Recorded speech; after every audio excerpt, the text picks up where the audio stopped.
আজকে আমরা অব্যক্ত ফাংশন কি এই ডিসকাস করব এবং এখানে অঙ্ক একটি দেওয়া আছে অব্যক্ত ফাংশন এটি সলভ করব।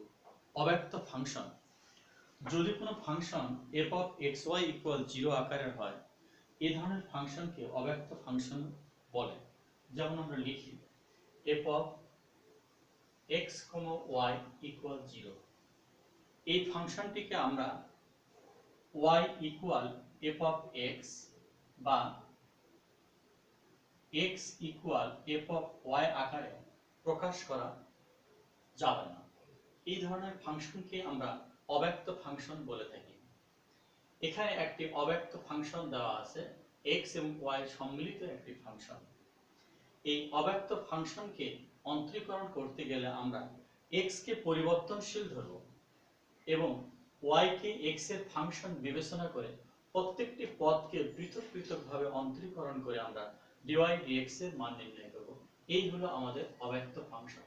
তাহলে আমরা জানলাম অব্যক্ত ফাংশনটি হলো যে ফাংশনকে সরাসরি অন্তরীকরণ করা যায় না, যেখানে x y সম্মিলিত দুটি পদ একসঙ্গে থাকে f of xy equal 0।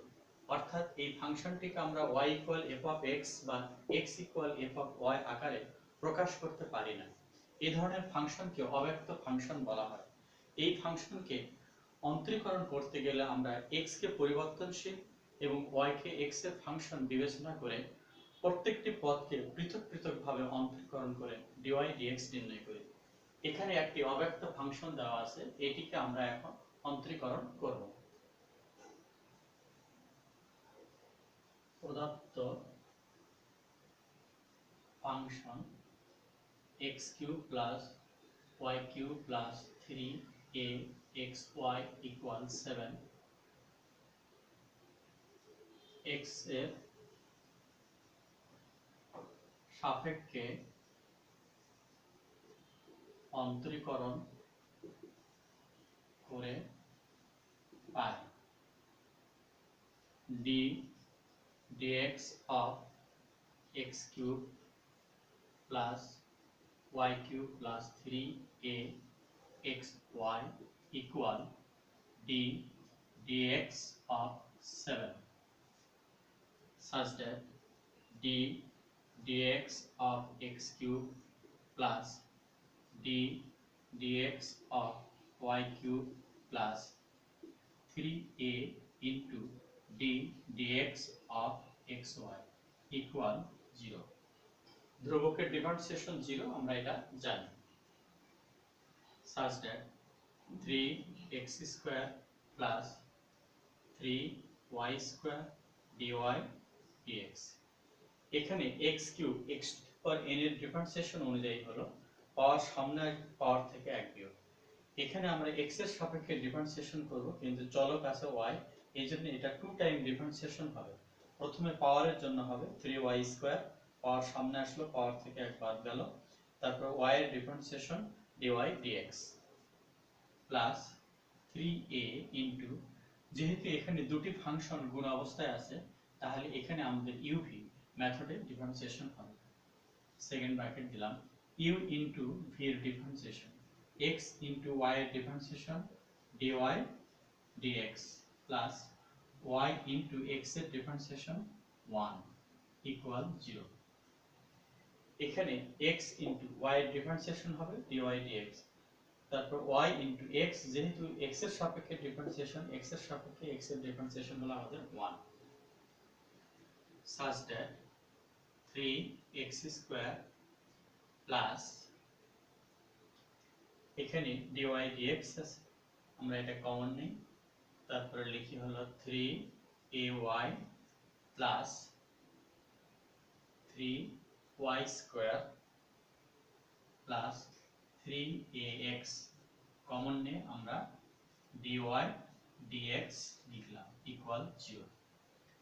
এখানে 3a দিয়ে গুণ করে দিলাম, 3ay আমরা এখানে নিলাম, এখানে 3x স্কয়ার আছে, এখানে 3a দিয়ে এটাকে গুণ করলে 3ax পাচ্ছি, dy dx এখানেও আছে, যদি কমন নেই 3y স্কয়ার প্লাস 3ax আমরা পাচ্ছি।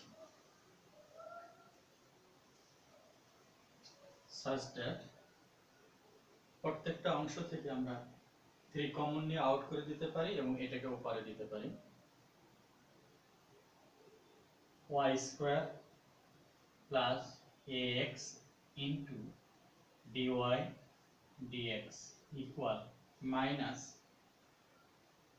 x স্কয়ার মাইনাস ay, অতএব dy dx equal minus x square minus ay by y cube plus ax।